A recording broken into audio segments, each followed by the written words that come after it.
I think for our project is the respect of cultures and traditions. How does we the people relate to this thing?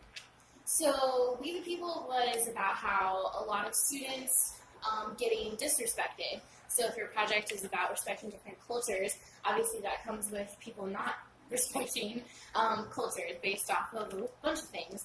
And so We the People was about what students at Enloe feel, what they're going through, if they're getting disrespected and stuff like that, which they are in a lot of scenarios.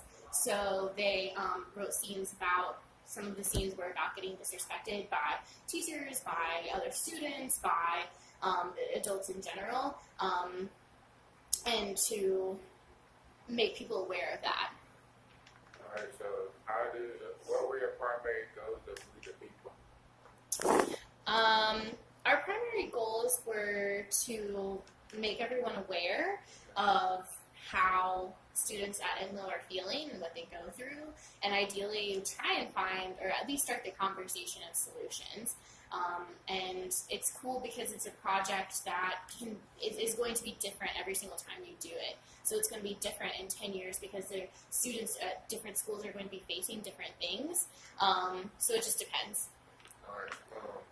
How do you think that we can diversify cultures at Enloe High School?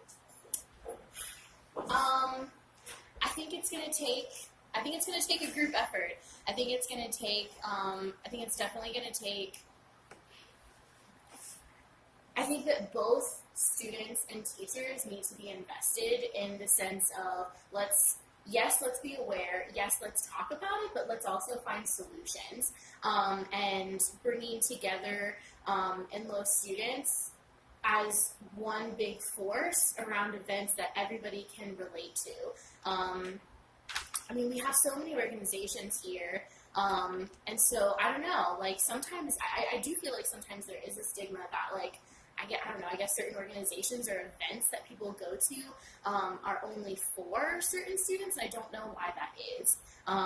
So a lot of students have said it's like two schools here, blah, blah, blah, and I don't know why that is.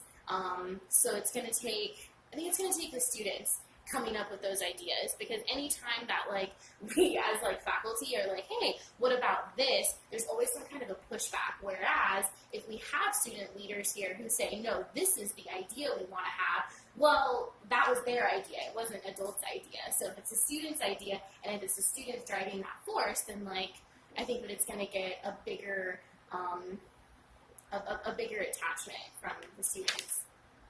All right, the fourth question is, what drives you into wanting to get to know different cultures and then teaching your students to want to get to know different cultures? So that they don't be ignorant, that's incorrect grammar. So that they're not ignorant when they graduate, so that they can treat everyone with love and kindness. I don't know, one of my biggest things is that there's already enough negativity in this world that we have no control over, so why would we add to it? Why would we just continue being negative or continue to be ignorant or something like that? And I also think you're missing out on an opportunity if you ignore all of these different cultures, and if you are this kind of disrespectful person.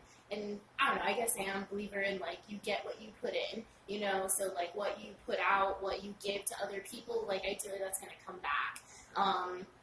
So, and you may miss out on opportunities to get to know certain people, opportunities to work with certain people, whether it be religion, race, sexual orientation, whatever. You can't swear off, I'm just not going to talk to people with blonde hair because they have blonde hair. They can't control the fact that they have blonde hair, so why are you judging them based on that, And every culture, every single person has something different and awesome to offer, so why wouldn't you pay attention to that?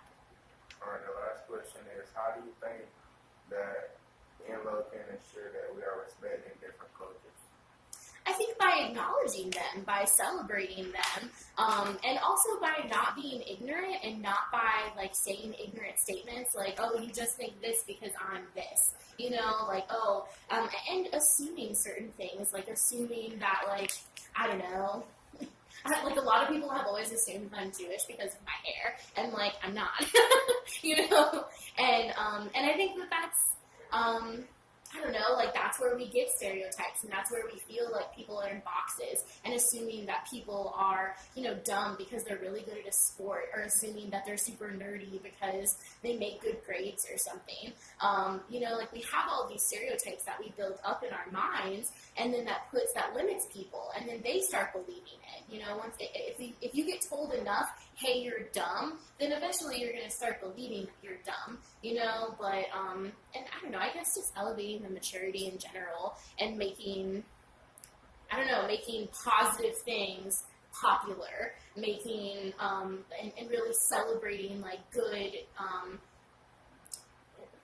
smart things, I don't know if that makes sense. All right. Maybe Thank it you. does.